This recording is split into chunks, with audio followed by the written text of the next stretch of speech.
자, 이제 우리가 아까 장기부의 특별공제까지 했죠? 이제 공제 하나 더 남았습니다. 뭐, 기본공제가 남았죠. 기본공제. 그러니까, 이건 기본이라고 돼 있잖아요, 기본. 그죠? 기본은 이제 차별을 안 한다는 얘기죠. 그러니까 쉽게 말하면, 29,800원을 내면 누구나 맥주 2병에 마른 안주 하나를 준다 얘기입니다. 그죠? 기본은 똑같다는 거죠. 그래서 29,800원 들고 갔더니, 뭐라는겨? 똑같이 줘야 되는데 못 들어간다는 거. 입구에서 막어. 왜? 연식이 오래돼서 못 들어간대. 연식이 오래돼가지고. 그죠? 그 나이 많이 먹었다는 얘기죠? 물 흐린다고? 그럼 처음부터 얘기를 했어야지. 밑에다가 일정 연식 초과는 입장 불가 이렇게 해서 되는데 거기다 안 쓰고 뭐? 누구나 오시면 기본 이렇게 해서 차별하면 안 되는 거죠. 그럼 아까 장기 보유는 보유기간을 따졌죠. 그죠? 얘는 보유기간 따진다. 연식 따져 안 따져? 안 따져요.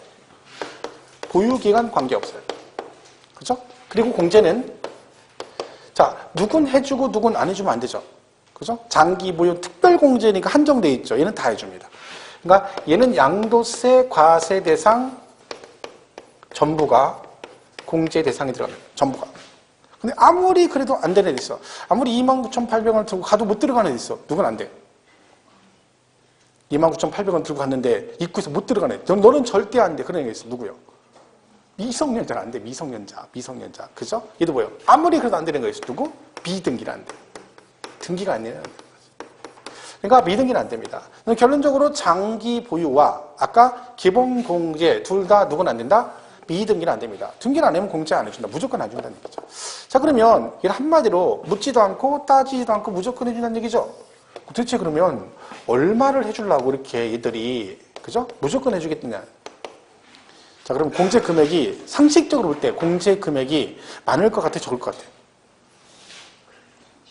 공제를 많이 해줄 것 같으면 얼마나 꼬치꼬치 따지겠습니까? 몇 푼 안 되니까 그냥 해주는 거야. 자, 이렇게 돼 있어요. 소득별로 각각 1년에 250만 원이에요. 자, 1년에 250만 원 해줘요. 250. 자, 근데 밑에 또 뭐라고 돼? 앞에 소득비라는 편이 있죠. 소득별. 자, 이게 뭔 얘기야? 이런 거죠. 토지, 건물, 부동산에 관한 권리, 기타 자산. 그리고 주식 등이 있고요. 그리고 파생 상품 이렇게 있어요. 그러니까 지금 얘는 뭐냐면 우리 양도세, 과세 대상 배울 때 크게 6가지가 있는데 큰 제목만 기억하시라 했잖아요. 그러니까 얘가 이렇게 하는 거예요. 이렇게 4개 묶고 주식 따로 가고 얘 따로 이렇게 가는 거예요. 그래가 묶어서 연 250이에요.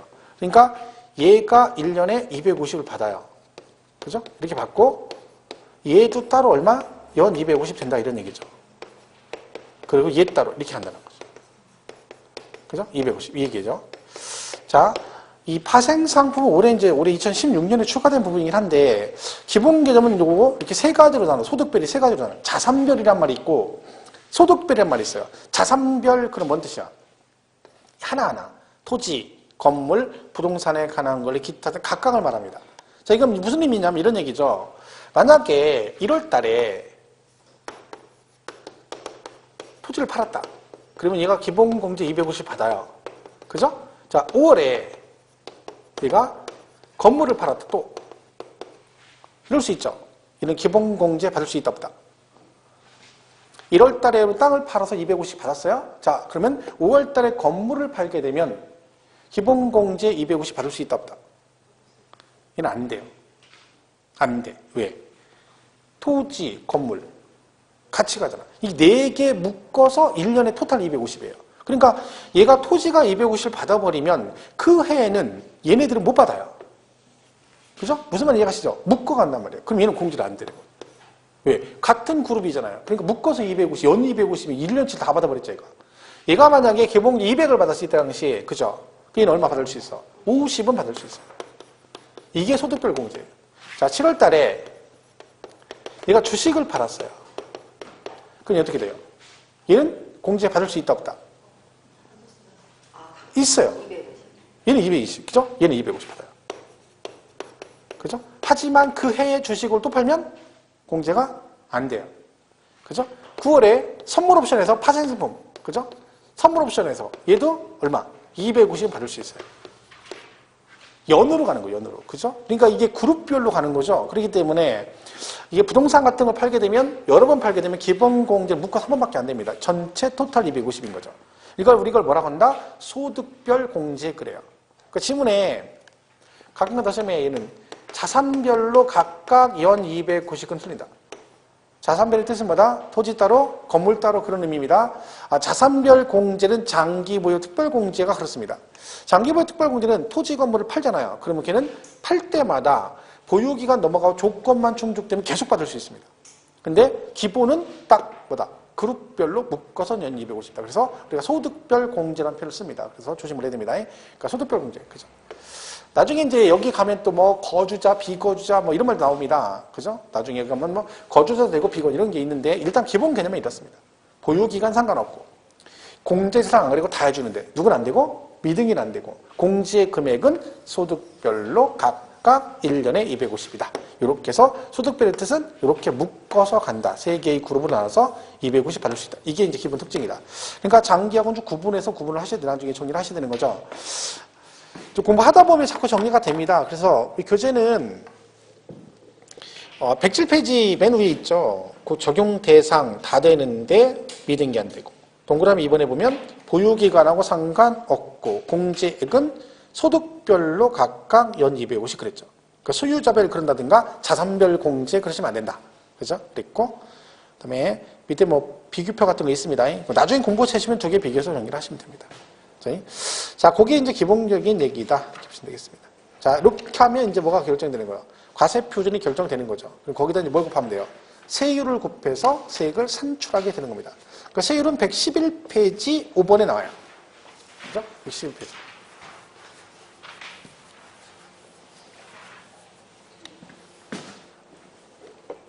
자, 우리 과표 결정되면 이제 거기다 뭘 곱하면 돼요? 세율 곱하면 산출세액이 나오는 거죠.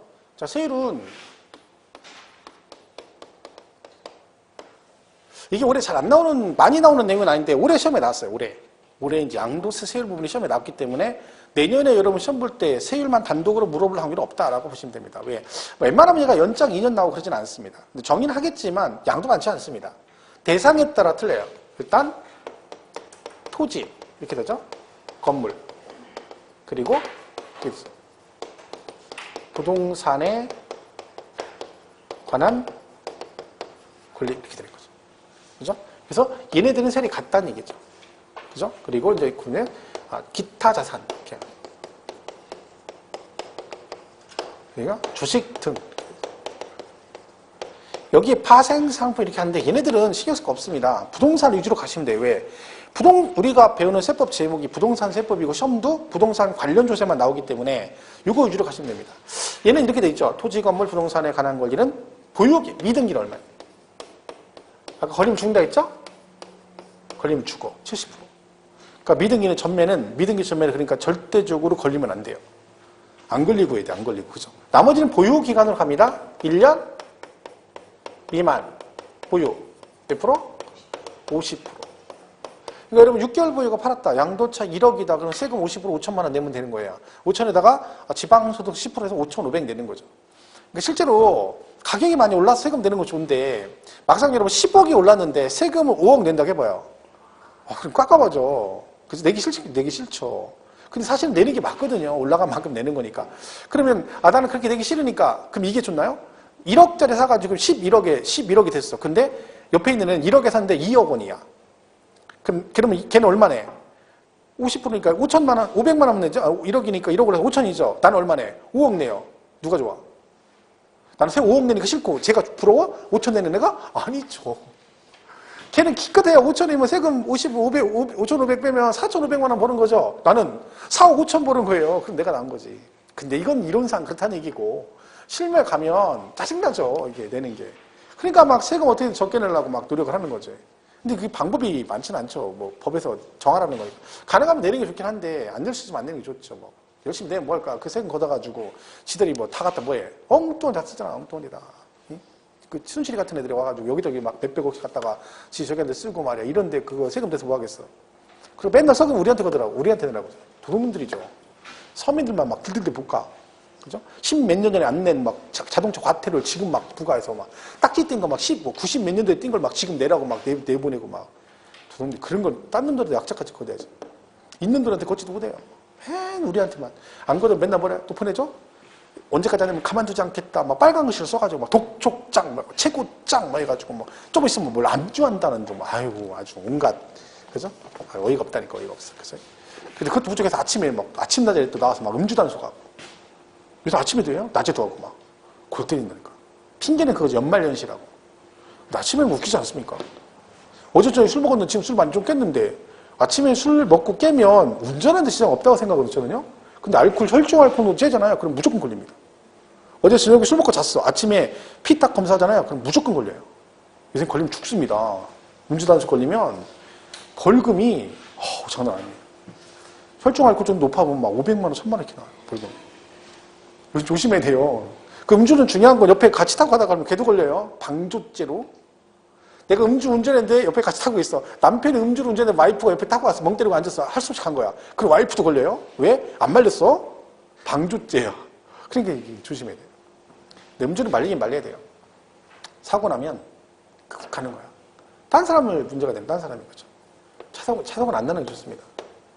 그 나보면 나보세요. 근데 한동안은 막 그 차 부딪힐 때 소리 아세요? 그 소리가 막 귀에 앵앵거려요. 제가 옛날에 또 뭐 교통사고 큰 거 한 몇 번 나봤습니다. 제가 느낀 건데 저는 참 오래 살 것 같아요. 왜냐면 막 그 사고 났을 당시에는 다 죽었을 거라고 나는 하나도 안 다쳤어요. 차는 폐차되고 막 그런데 저는 멀쩡하게 그죠? 멀쩡하게 하나도 뭐 필요한 데도 없고 그 남들이 안 믿죠. 차는 폐차되는데 그런 거 보면 참 한 2번 났었거든요. 근데 하나도 안 다쳤어요. 차만 부서졌어. 신기하죠? 기적이죠. 그러니까 오래 살 겁니다.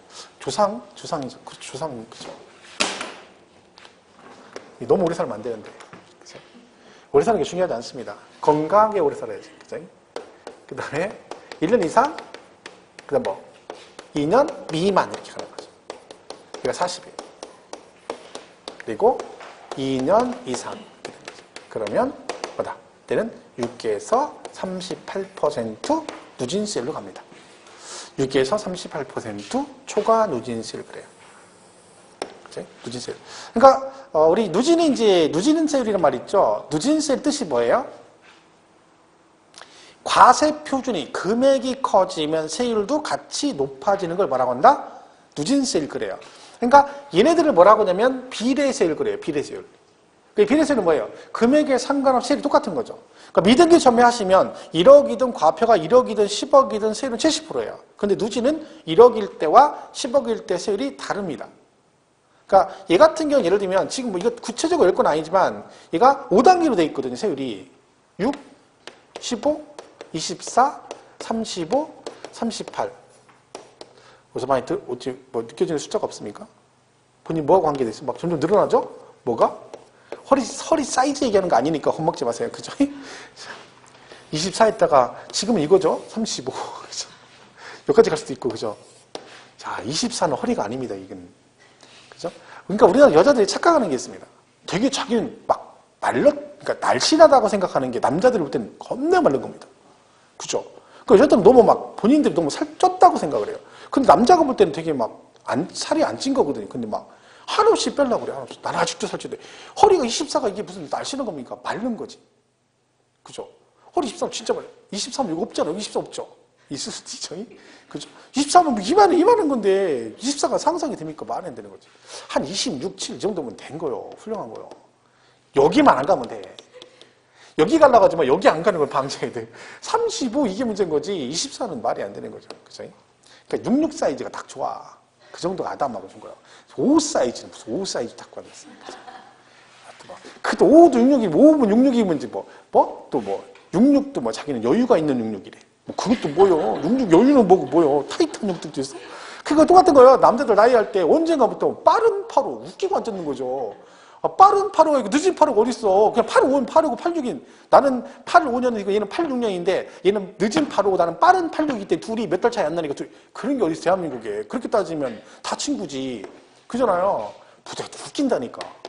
우리 때는 그런 게 없으니까 그냥 학년 높으면 어떤 데는 학년 높은데 내가 나이가 어릴 때도 있어요. 왜 먼저 들어가지고. 그 내가 형이야 그래도 왜? 되게 선배잖아. 근데 막 그걸 따진다. 하여튼 희한하다니까 하여튼. 여자들 그 나이 얘기할 때 꼭 그 얘기 하지 마세요. 나이, 그죠? 너 몇 살이니? 40살이래. 나도 40인데 둘이 친구 먹었어. 나중에 말고 했더니 누나 친구야. 둘이 친구인 줄 알았대. 왜? 만으로 한 거야? 42살인데 누나는 친구인데 만으로 나도 40이 둘이 친구, 누나 친구야.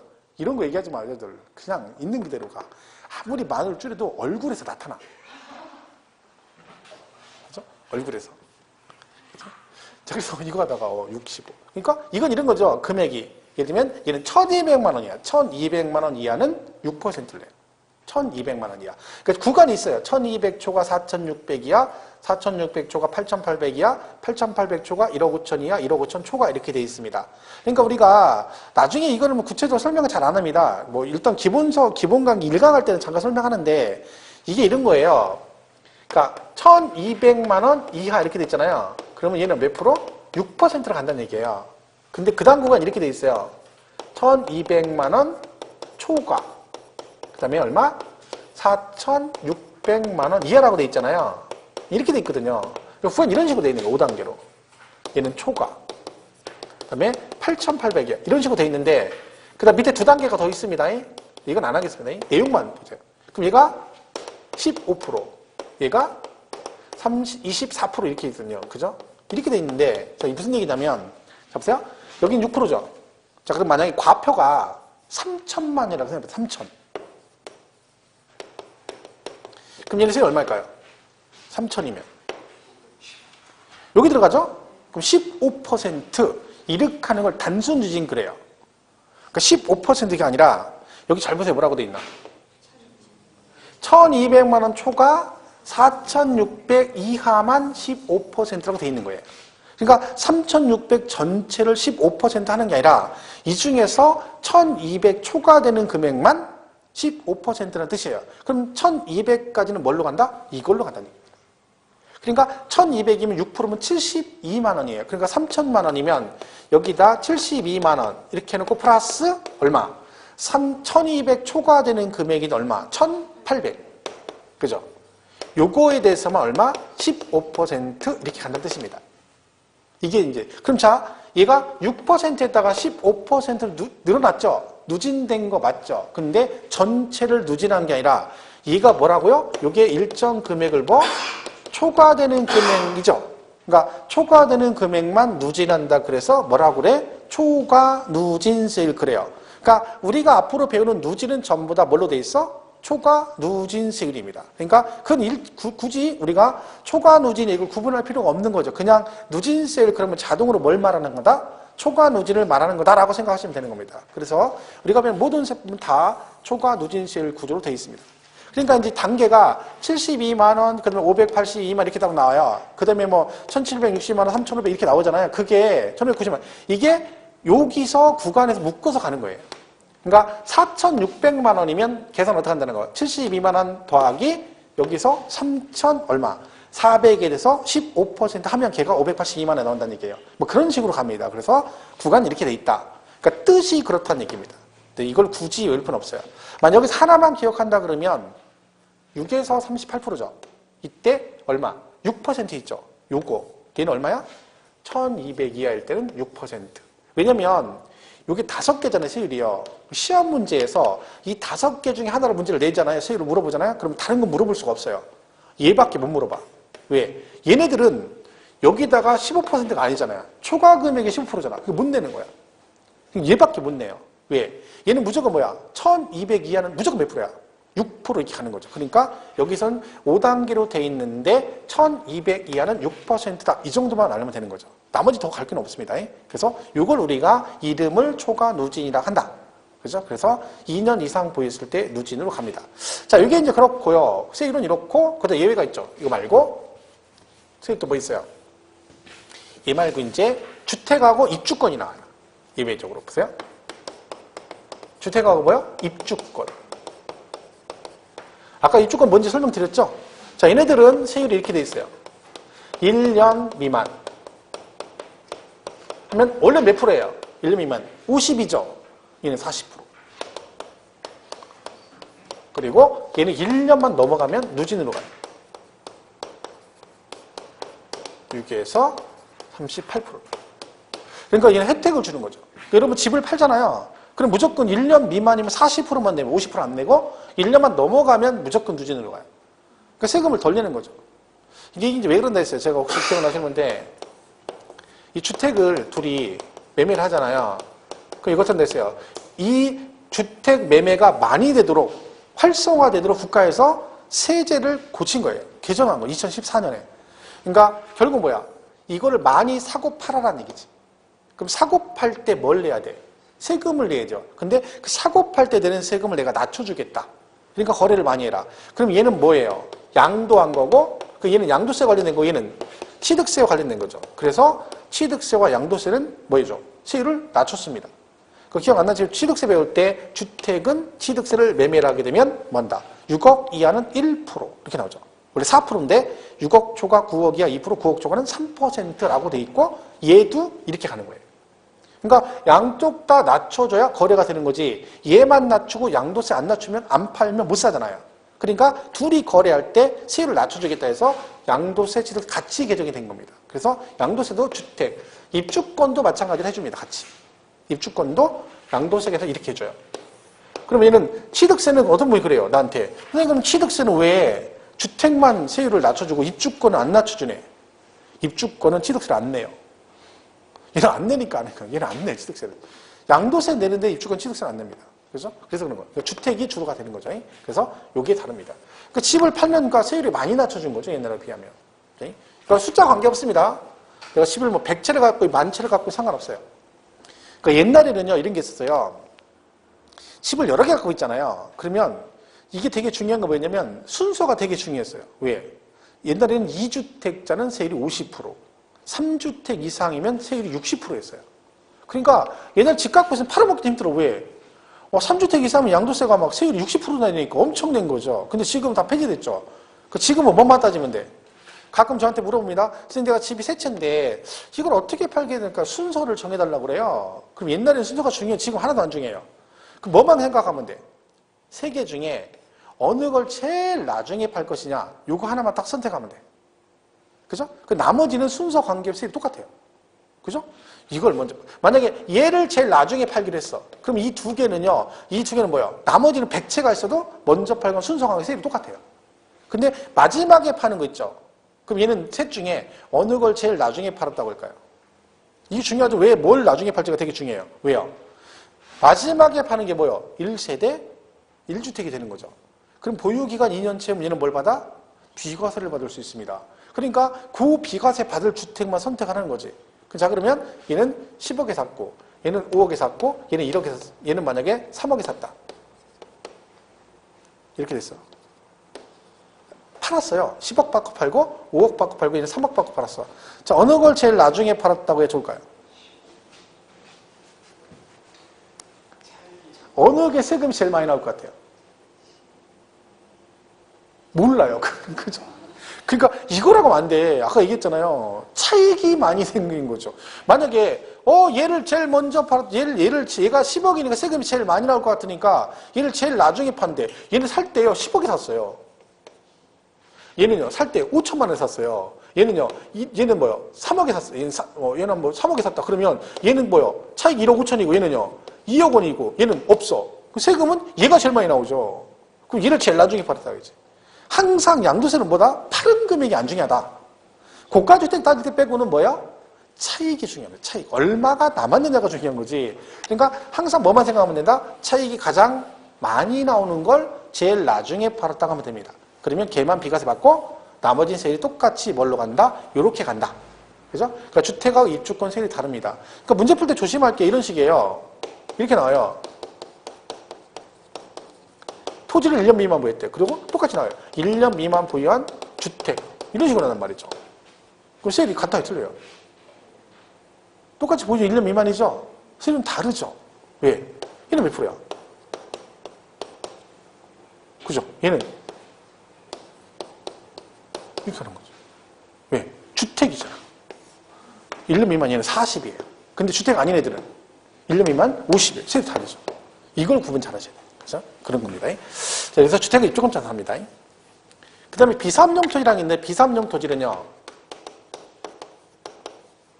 이거 올해 개정된 건데 얘는 여기에 해당되면 16에서 48%로 갑니다. 그러니까 비사업용 토지가 2년 보유면 누진으로 가잖아요. 근데 비사업용 토지 해당되면 6에서 38%가 아니라 16에서 48%, 10% 가산합니다. 왜냐하면 비사업용 토지가 원래 중과세 대상이거든요. 60%짜리. 근데 걔가 중과세 안 하고 유예를 계속했어요. 그러다가 올해 2016년도부터 이렇게 돼 있어요. 비사업용 토지들. 그러니까 뭐요? 얘가 1200 이하면 원래는 몇 프로예요? 6%잖아요. 그죠? 근데 비사업용 토지는 얼마? 16%를 간다는 얘기죠. 그러니까 원래는 6, 15, 24, 35, 38인데 비사업용 토지랑 여기다 10%씩 더 한다는 거죠. 16에 25, 34, 45, 48 이렇게 간다는 얘기야. 뭐가요? 비사업용 토지가 그렇다 그런 얘기입니다. 사실은 이게 이제 올해 개정됐는데 시험에 언급이 잘 안 됐어요. 한번 나올 여지가 있습니다. 내년에 왜? 얘가 장기보유 특별공제도 원래 안 됐던 건데 올해 개정되면서 장기보유 특별공제도 되거든요. 개정상이었어요. 근데 시험에 출제가 안 됐죠. 그러니까 얘는 한 번은 언젠가 나올 겁니다. 그죠? 수업 시간에 강조를 많이 할 거니까. 그죠? 근데 그때 보시면 돼요. 이런 게 얘는 좀 색이 다르다. 왜? 비사업용 토지라고 그랬습니다. 비사업용 토지. 그러니까 대표적인 비사업용 토지가 나대지 같은 겁니다. 나대지. 사업용이 아니고 눌리는 토지죠. 그러니까 토지 활용을 안 하고 눌리니까 세금을 많이 내라 그런 얘기죠. 자, 이렇게 돼 있습니다. 세율은. 그래서 토지 건물 부동산 이렇게 돼 있습니다. 그리고 이제 기타 자산은 6에서 38%. 그러니까 만약에 시험에 나오면 조심할 게 얘는요. 무조건 6에서 38%예요. 기타는. 원래는 이걸로 가려면 몇 년 이상 보여야 돼? 2년 이상. 얘는 근데 보유 기간에 관계없어요. 그러니까 이게 시험에 옛날 오래전에 나온 적이 있어요. 그러니까 기타 자산의 대표 주자가 예를 들면 골프 회원권이거든요. 골프 회원권. 골프 회원권 6개월 보유했다. 1년 미만이잖아요. 50% 그러면 안 돼요. 골프 회원권은 기타 자산이니까 무조건 뭐요? 6일이건 60일이건 60년이건 600년이건 다 몰러가 그냥 6에서 38% 이런 거죠. 그러니까 나중에 보면 이런 것들만 조금 조심하면 돼요. 근데 뭐 말씀드렸죠. 올해 시험 연급이 됐기 때문에 뭐 크게 기본 개념만 잘 보시면 됩니다. 근데 중개업 공인중개사 자격증 단 사람 이런 것도 모르면 안 되죠. 나중에 현업하는데 따가지고 양도세 세율도 모르고 가면 진짜 이건 아닙니다. 왜? 아무리 몰라도 얘는 알고 있어야 돼요. 가면 자세히는 몰라도 손님이 와서 물어볼 때 대답을 할 수 있어야 됩니다. 이 정도는. 세금 계산은 안 되더라도 내가 집을 팔려고 하는데 와서 물어보는 거 집 파는데 집이 세 채인데 이걸 팔려고 하는데 양도세 세율이 몇 프로 나오죠? 근데 그럼 뭐라고 물어보는 보조 들은 얘기 있어. 몇 년 보유하셨는데 그랬더니 그래서 근데 지금 이거는 지금 팔려면 금매라 6개월밖에 안 됐는데 세금 많이 내겠죠? 그랬더니 뭐래? 이거 6개월이면 1년 미만이니까 50%는 이러고 있다. 돌아버리는 거죠. 그러니 그거 어디 가서 얘기할 거야? 그럼 뭐라고 해야 돼? 50g 안 되고 40g에도 50g 한다. 그리고 막 걱정한다. 아이고 큰일 났대. 그 조금만 더 보유기간 채우시지 이러고 있다. 돌아버립니다. 그러면 그 사람이 나중에 알았다고 집에 갔는데 딴 데 물어보더니 뭐래? 40%래. 나 40면 팔려. 이러면 거기 가지. 그게 말이 됩니까? 계산을 안 해도 이건 알아야 돼. 근데 공부를 워낙 열심히 해서 세법은 이런 것도 몰라. 그죠? 그리고 나중에 꼭 시험 합격하고 나서 이제 자격증 따면 꼭 전화합니다. 현업하다가. 왜? 모르거든. 그 물어보려고 전화해, 저한테. 안 받아버려. 저는 안 받죠. 우리는 입력 안 된 전화는 절대 받지 않습니다. 그래서. 근데 그게 있어요. 희한하게 전화를 계속 안 받다가 계속 이제 올 때가 있어. 그럼 한번 받잖아요. 그러면 거의 99.9% 옛날 졸업생들이에요. 교수님, 저 누군지 몰라요. 근데 뭐라고 이제 어디 뭐 안산밥빵은 몇 끼인데 이렇게 얘기를 해. 그러시냐. 그럼 저한테 이제 강의를 들은 거죠. 그러면 물어봐요. 이제 뭐 얘기를 해요. 이렇게. 그러면 이제 대답은 해주죠. 근데 그런 때 외에는 안 하죠. 평소에 공부 좀 하지. 공부할 땐 징그럽게 공부 안 하고 끝나면 그죠? 끝나면 그렇죠. 끝나면 제일 중요한 게 이겁니다. 사실 세법이 제일 중요합니다. 당황. 그죠? 예. 여러분도 집 판다고 해봐. 그러면 뭐 걱정해? 거기서 권리관계 따집니까? 아니죠. 뭘 따져? 세금만 따지지. 가가지고 거기서 뭐 학교는 배운 대로 해가지고 막 그걸 분석하고 그럽니까? 그런 거 아니잖아. 그죠? 중교법 배운 거 막 이거 혹시 미등기전다 걸리면 다 벌금 얼마 물어 이런 거 얘기합니까? 아니잖아. 다 세율이거든, 다 세율. 그죠? 그런 게 참 그런 거죠. 어떻게 살 수 없는 거지 뭐. 그죠? 자, 그래서 그게 111페이지, 112페이지 쭉 있어요. 그러니까 112페이지 보면 그 누진세를 표 있잖아요. 그죠? 근데 비사업용 토지 같은 경우는 10% 더해가지고 그런 식으로 세금을 낸다. 그죠? 그런 얘기입니다. 참고로 보시면 됩니다. 외울 거 없고. 3번에 기타 자산 보면 등기 여부, 보유 기간에 상관없이 뭘로 간다? 초과 누진으로 간다. 기타 자산은 그렇다. 그게 이제 기본 개념이다 볼 수 있습니다. 자, 이렇게 해서 요 관련 내용들을 잘 정리하시면 됩니다. 세율은 어쨌든 대상에 따라 다르다. 그죠? 이렇게 보시면 되겠죠? 자, 그래서 나중에 주택하고 입주권 정도만 잘 정리를 하시면 됩니다. 자, 그러면 이게 지금 우리 배운 내용이 거의 대부분 아까 순서에 관계된 것들입니다. 내용상으로. 그죠? 그러게, 그 다음에 나오는 게 뭐예요? 113페이지? 비과세 관한 얘기가 나오는 비과세. 얘는 중요합니다. 사실은. 나중에 공부할 때. 왜요? 비과세는 엄청 중요하죠. 일단은 시험에도 되게 잘 나오지만 실무에서 되게 중요하죠. 그죠? 실제로도. 그죠? 근데 비과세는 딱, 양도세 비과세는 딱, 거기 나온 게 별거 없죠. 딱 3개밖에 없어요. 비과세가. 하나는 뭐다?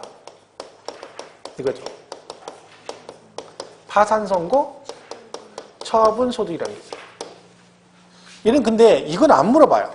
그러니까 내용은 알 필요 없어요. 그냥 이게 뭔 뜻이에요? 파산 선고를 받았다는 얘기죠. 그러니까 법원으로도 파산 선고를 받았어요. 그럼 남은 사업이 망했다는 얘기죠. 그럼 남은 재산이 있다. 그러면 그거 갖다가 청산 재단을 처리를 할 거 아니에요. 그럼 그거를 세금 내지 말고 매라 빚을 갚으라는 뜻입니다. 왜? 얘가 파산했다는 얘기는 여기에 관련된 채권자들이 많이 있을 거 아니에요. 그러니까 지금 세금 낼 때가 문제가 아니고 그 사람 지금 재산 손해를 봤으니까 세금은 내지 말고 뭐라 처분하게 되면 이거는 양도세 뭘 해주겠다. 비과세를 해주겠다. 근데 본인 혼자 파산하면 안 됩니다. 이 얘기 듣고 어떤 분이 잘못해가지고 이러면 되는구나 해서 이 한겨울에 한 2달 동안 맨발에다가 머리 풀어 헤치고 동네를 막 돌아다녀. 근데 동네 사람이 뭐래? 쟤 미쳤대. 이번에 사업 망해가지고 쟤 파산했다고 그랬대. 그러면 한 2달 다니니까 뭐예요? 동네 사람이 다 알아. 쟤 파산했다고. 그때가 다 살짝 파르면 발만 시려운 거예요. 한겨울에. 그죠? 왜? 그건 안 돼. 법원에서 뭘 받아야 돼? 파산 선고를 받았을 때만 뭐다. 그죠? 그럼 얘는 제목만 알면 돼요. 안 물어봐요, 거의. 그러니까 시험을 물어보는 건 2번부터 물어봐요. 농지의 뭐다. 교환과 분할. 그리고 1세대 1주택. 이거 뭐 잘하는 얘기죠. 1세대 1주택. 그리고 토지. 그리고 2년 이상 보유. 이렇게 돼 있어요. 이게 이제 시험에 나오죠. 물론 여기서 이제 농지 교환 분합 이해하고 그 다음에 2번, 3번이 주가 시험이 돼요. 주가 되는 문제 3번이죠. 그죠? 이건 우리가 잘하는 얘기죠. 3번은 무조건 나온다 보면 돼. 거의 나온다 보고 2번이 이제 농지 교환 분합. 그러니까 우리가 토지 중에 비과세 되는 건 이거밖에 없어요.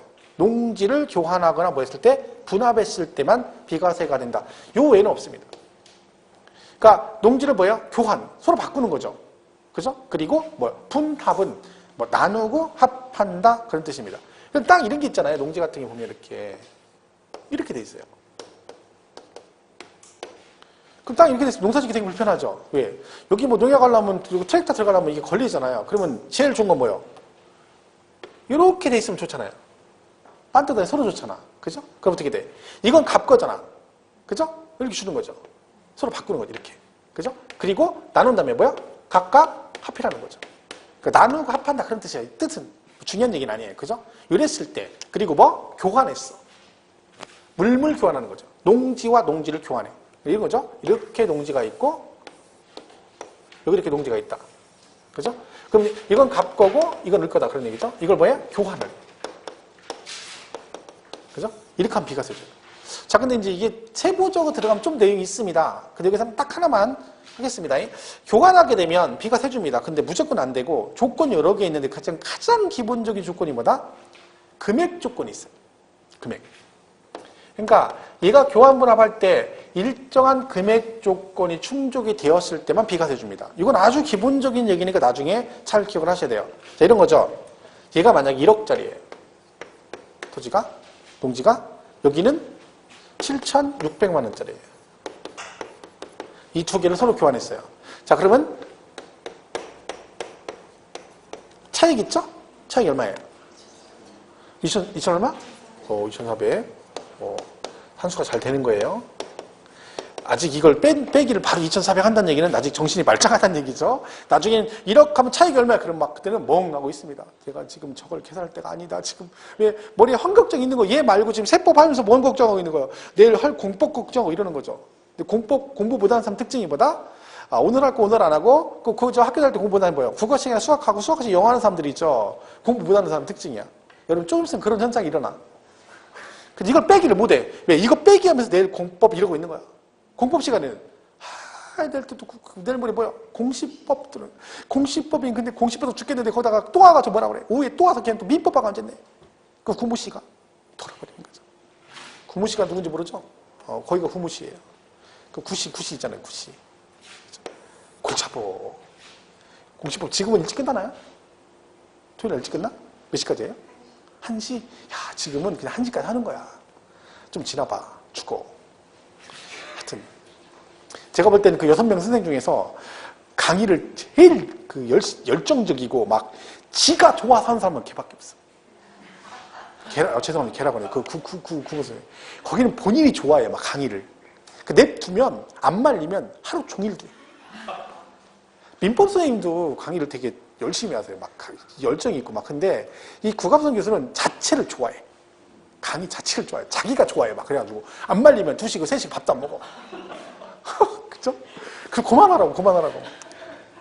하지 말았는데 자기 한다면 좋다는데 어떡하겠어. 그 열정이 있습니다. 그나마 나중에 계속 들으시면 구갑 선생님이 강의를 되게 잘합니다. 원래 이제 저 수도권에 되게 유명한 사람이에요. 근데 제가 이런 얘기 하지만 처음 듣는 사람은 다 웃겨요. 구갑 선생님이 발음이 약간 굴러요.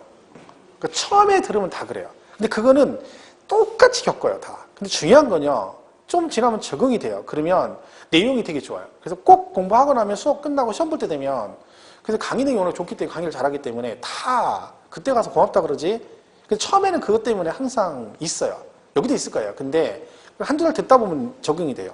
근데 그거는 조금만 기다리시면 돼요. 근데 그거 외에는 걔는 유일한 B급이 그거예요. 제가 볼 때도. 만약 그게 발음까지 되게 좋았으면 대단했을 거예요. 근데 하나님이 다 주진 않아요. 공평하신 거야. 그죠? 공평하시니까 그렇게 준 거야. 그죠? 제가 만약에 이 강의에 공법 같은 걸 했어봐. 그럼 제가 하늘을 날랐겠죠. 근데 과목을 천천한 걸 준 거야. 그러니까 우리는 이게 조정하는 거야. 조절해가지고 거기에 맞게 가는 거야. 그죠? 그러니까 저한테 공시법에 대해서 못했어요. 왜? 오래 해야 되잖아, 강의를. 공법은 막 2시까지 해야 되잖아. 나는 못해, 2시까지. 지루해가지고. 내가 지루해. 우리 3시까지, 1시까지가 맞아, 나한테는. 그러니까 나는 세법을 하는 거야. 우리는 오래 안 하잖아. 그죠? 이게 다 있는 거야. 그죠? 근데 거기는 그런 걸 좋아해요. 그러니까 아마 잘 배우시면, 그죠? 잘 배우시면, 혹시나 그런 게 있으면 조금 그런 거 하지 마시고, 조금만 기다리면 이제 그게 또 막 저게 들리기 시작합니다. 귀가 뚫리는 거죠. 그리고 그게 팔자라니 해야 된다니까. 그러니까 여러분 여기 선택한 이상 6명이 여러분 팔자인 거죠. 저도 그냥 후회는 안 합니다. 이게 내 팔자리 하고 그냥 여러분 보면서 한숨이 나올 때도 있지만 서로 그냥, 그죠? 위로하면서 하는 거예요. 오늘 딱 치다 보면 제가 말했죠. 다 마음에 드는 건 아니라고. 그죠? 여러분도 제가 마음에 안 드는 사람 있을 거예요. 어쩔 거야. 할 수 없는 거지 뭐. 아니면 환불하고 딴 데 가야지 뭐. 그죠? 방법이 없어. 이해하고 가야지. 그러니까 여기 지금 2,400인데요. 요게 어떤 조건을 갖춰야 된다? 잘 보세요. 쌍방 토지 가액 중 큰 토지 가격. 큰 토지 가격이 얼마예요? 큰 토지 가격. 이것도 뭔지 몰라? 얘가 크잖아. 그죠? 1억이 크죠? 이거의 4분의 1 이하예요. 4분의 1 이하. 그러니까 이거의 4분의 1 이하인 거죠. 그죠? 자, 그러면 1억의 4분의 1이면 얼마예요? 어? 막 복잡하죠? 빼기도 나오고 막, 그죠? 2,500만. 그러니까 요 차액이 요거의 4분의 1인 2,500 이하일 때만 비과세가 됩니다. 자, 그럼 얘는 비과세 된다 안 된다? 된다. 왜? 2,400이잖아. 4분의 1 이하니까 얘는 비과세가 되는 거예요. 조건이 이거죠. 얘가 만약에 7,400이면 얘는 비과세가 안 되지. 왜요? 얘가 2,600이 돼버리잖아. 그죠? 그럼 얘는 4분의 1은 2,500을 넘었죠. 얘는 비과세 받을 수 있다 없다? 없다. 근데 여러분 이거 있어요. 제가 강의를 분명 이렇게 했는데 어떤 분이 뭐라고 이제 해석을 하냐면 2,600이면 4분의 1인 2,500까지는 비과세 해주고 초과되는 100은 세금을 내고 저는 그런 얘기 한 적이 없어. 근데 본인이 저는 뭐라고 얘기했어? 그냥 4분의 1 이하면 비과세가 되고 4분의 1 넘으면 비과세가 안 된다 그랬는데 본인 생각에 혼자 해석해가지고 4분의 1 되면 그런 게 어디 있어요? 그런 거 없어. 그냥 4분의 1 이하면 되는 거고 넘어가면 아예 비과세가 안 되는 거예요. 근데 그 조건이 뭐라고요? 차액이 쌍방 토지 가액의 차액이 어떤 금액? 둘 중 큰 토지 가격의 4분의 1 이해야 된다. 이건 뭐 시험에 여러 번 나왔었습니다. 그러니까 이거는 뭐 기본 개념인 거죠. 그래서 우리 농지교환분합은 이거 말고도 몇 가지 조건이 있는데 가장 기본 조건이 이겁니다. 그죠? 오늘 이거 기억하면 잘하는 거예요. 이번 시간에는 뭐 쌍방토지 가격의 4분의 1이하면 뭐다? 그러니까 이것만 기억해도 훌륭하신 겁니다. 그렇죠? 쌍방토지 가격의 4분의 1이하는 뭐다? 비과세. 이것만 잘 기억하시면 돼요. 그렇죠? 자, 그래서 요게 이제 나중에 비과세, 농지 교환분하면 이렇게 가는 거죠. 그 나머지가 이제 1세대, 1주택, 2년 이상 이렇게 되는 겁니다. 그렇죠? 이거는 근데 이 부분은 뭐 지금 뭐다죠? 1세대, 1주택은 기본 개념만 잘 설명을 마치겠습니다. 이렇게 돼 있죠. 1세대가 집을 하나 가지고 있고, 그리고 뭐까지? 토지까지 비과세 되고, 그리고 보유기간을 몇 년? 2년 이상을 채워라. 그러니까 여러분 자, 여러분 주택은 비과세 받으시려면 어떻게 해야 된다? 그럼 뭐라고 해야 돼요? 주택 비과세 조건이 뭐예요? 1세대 1주택 그러면 안 됩니다. 1세대 1주택은 비과세가 안 됩니다. 비과세는 뭐라고요? 1세대 1주택 2년 이상 보유, 이 세 개가 동시 충족이 되었을 때만 뭐가 되는 거야? 비과세가 되는 겁니다. 왜냐면 1주택인데 1년 6개월은 비과세 안 되잖아요. 그죠? 그런 거죠. 그러니까 우리가 뭘 배우는 거냐면요. 이걸 배우는 거예요. 1세대, 1주택, 2년 이상 보유예요. 근데 예외가 있어요. 그러니까 이 각각에 뭐가 있어? 예외 규정이 하나씩 있는. 예를 들면 세대 구성이 되려면 이런 경우에 1세대로 본다 이런 게 있거든요. 근데 거기에 예외가 있어요. 예를 들면 세대 구성하시려면 배우자가 있어야 돼요. 배우자가. 그러니까 배우자가 없으면 세대 구성이 안 돼요. 그러면 이 땅의 수많은 농촌총각들은 집을 50년 보유했는데 노총각이에요. 50년 보유했는데. 그래서 이번에 집 정리하고 속세 떠나려고 하는데 뭐라는 거예요? 집은 50년 보유하셨지만 노총각이시기 때문에 배우자가 없었기 때문에 1세대 구성이 안 돼서 안타깝게도 비과세가 안 됩니다. 이거 웃기잖아요. 그래서 거기 예외가 있는 거예요. 배우자가 없어도 1세대 그런 예외가 있고, 그 다음에 집이 몇 개? 하나일 때면 비과세가 되는 거죠. 여기도 예외가 있어요. 집이 하나가 아니라 두 채예요. 2주택이야. 그런데도 얘를 뭘로? 일정 조건을 갖추면 2주택인데도 몇 주택? 1주택으로 봐주는 또 예외가 있어요. 그걸 또 배우는 거고. 여긴 또 뭐예요? 보유를 몇 년 해야 돼? 2년 보유를 해야 되죠. 근데 보유를 2년 안 했는데도 이런 경우는 2년을 보유한 걸로 봐주겠다. 이렇게 돼 있는 거야. 그러니까 우리가 내용은 원칙이 기본이 세 가지인데 그 각각에 뭐가 있다? 예외 규정이 있는 거죠. 비과세는 이걸 배우는 거죠. 그러니까 주로 비과세 내용은 거의 다 이 얘기예요. 그리고 뭐까지? 토지까지 같이 비과세가 되는데 토지는 무제한으로 비과세가 되는 건 아니다. 만약에 여러분 주택을 지으면 그 부속 토지는 무조건 비과세가 된다라고 돼 있으면요. 땅을요 10,000평 사가지고요. 대지 10,000평 사가지고 그냥 팔면 나대지잖아요. 어떻게 하면 돼? 여기다 집 하나 이렇게 살짝 쳐놓고 몇 년 지나고 2년 있다 팔면 얘는 주택 토지까지 비과세. 그러면 다 이렇게 하죠. 그럼 세금 누가 내겠어요? 그래서 요 제한이 있는 거죠. 법적으로 면적 제한이 있어요. 뭐 도시지역은 5배, 밖은 10배 이런 식으로 면적 제한이 있습니다. 이런 것들이 이제 같이 배우는 거죠. 그 내용은 이런 거 배웁니다. 다음 시간에. 그죠? 오늘은 비과세 중에 뭐 요거 세 가지가 크게 있다. 그 중에 농지 교환분합은 조건이 하나 있다. 그게 뭐다? 하나 배운 게 교환하는 쌍방 토지 가액의 차액이 뭐 큰 토지 가격의 4분의 1 이하다. 뭐 그 정도만 보시면 됩니다. 그 내용이 거기 113페이지 있죠. 비과세에서 6번에 박스 있고 양가로 1번 농지 교환분합 해가지고 1번에 뭐라고 돼 있어요? 비과세를 위한 금액 요건이라고 돼 있죠. 교환 분합하는 쌍방 토지 가액의 차액이 가액이 큰 편의 4분의 1 이하에 된다. 그죠? 이렇게 돼 있네요. 그것만 잘 보시면 됩니다. 나머지는 뭐 지금 볼 거 아닙니다. 그렇게 보시고 나머지 1주택 얘기들은 다음 시간에 이어서 가도록 하겠습니다. 여기까지만 하겠습니다. 여기까지 하고 다음 주에 이제 비과세 문 이어서 가도록 하죠. 오늘도 고생 많았습니다. 날짜 건강관리 좀 하시고 다음 주에 뵙겠습니다. 고맙습니다.